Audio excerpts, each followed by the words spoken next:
மாண்புமிகு பேரவைத் தலைவர் அவர்களே, ஒரு மாநிலத்தின் உண்மையான முன்னேற்றம் என்பது அதன் பொருளாதார வளர்ச்சியால் மட்டுமல்ல, பெண் கல்வி, வேலைவாய்ப்பு, மருத்துவம், வணிகம் மற்றும் சமூக வாழ்வின் அனைத்து தளங்களிலும் சுதந்திரமாகவும் பாதுகாப்பாகவும் பங்கேற்கும் வாய்ப்புகளாலும் அளவிடப்படுகிறது.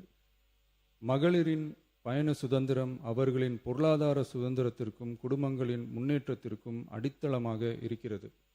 தற்போது செயல்படுத்தப்பட்டு வரும் மகளிர் கட்டணமில்லா பயண திட்டத்தில் மாநகரம், நகர்ப்புறங்களில் சாதாரண மற்றும் மலைப்பகுதி பேருந்துகளில் 40 கிலோமீட்டர் வரை மட்டுமே பயணம் செய்ய அனுமதிக்கப்பட்டு வருகிறது. எக்ஸ்பிரஸ், எல்எஸ்எஸ், டீலக்ஸ் பேருந்துகள் மற்றும் புறநகர் பேருந்துகளில் கட்டணமில்லா பயணம் அனுமதிக்கப்படுவதில்லை. தமிழ்நாட்டின் எந்த பகுதியிலும் வசிக்கும் ஒரு மகளிரும் போக்குவரத்து கட்டணத்தால் தமது வாய்ப்புகளை இழக்கக்கூடாது என்ற சமூக நீதி சிந்தனையை இவ்வரசு முதன்மையாக கொண்டுள்ளது. இதனை கருத்தில் கொண்டு மகளிர் கட்டணமில்லா பயண திட்டத்தை விரிவுபடுத்தி பெருமளவில் பயனளித்திடும் விதமாக வெற்றி பயணம் என்ற பெயரில் தேசத்தந்தை மகாத்மா காந்தியடிகளின் பிறந்த நாளான அக்டோபர் 2ஆம் தேதி முதல் செயல்படுத்த அரசு முடிவு செய்துள்ளது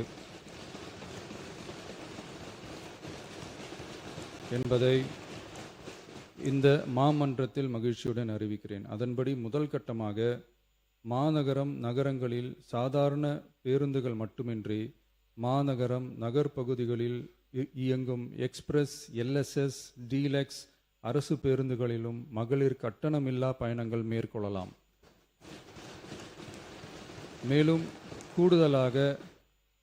மேலும் கூடுதலாக மாவட்டங்களுக்கிடையே பயணம் மேற்கொள்ள ஏதுவாக புறநகர் மற்றும் மலைப்பகுதிகளில் சாதாரண கட்டண பேருந்துகளிலும் மகளிர் கட்டணமில்லா பயணங்கள் மேற்கொள்ளலாம். இத்திட்டத்தில் பயன்பெற வருமான உச்சவரம்போ மற்றும் மேற்கொள்ள விரும்பும் பயண எண்ணிக்கையிலேயோ கட்டுப்பாடுகள் இல்லை. வெற்றி பயண திட்டம் இதர சேவைகளிலும் படிப்படியாக விரிவுபடுத்தப்படும்.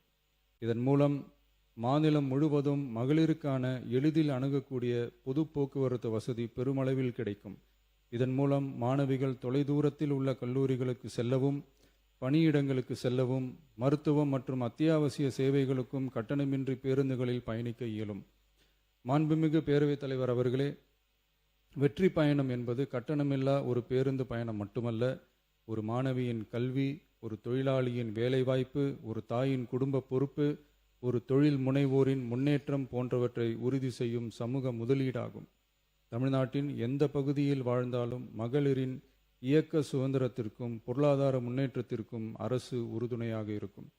இத்திட்டத்தின் கீழ் திருநரும் டிரான்ஸ்ஜெண்டர் கட்டணமில்லா பயணங்கள் மேற்கொள்ளலாம்.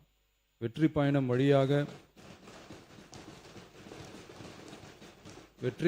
வழியாக மகளிரின் வாய்ப்புகள் விரிவடைந்து குடும்பங்கள் முன்னேறி சமூக நீதியும் சமத்துவமும் நிலை பெற்று வளமான வெற்றி தமிழ்நாட்டை உருவாக்கும் நமது பயணம் மேலும் வலுப்பெறும் என்பதை தெரிவித்துக் கொள்கிறேன்.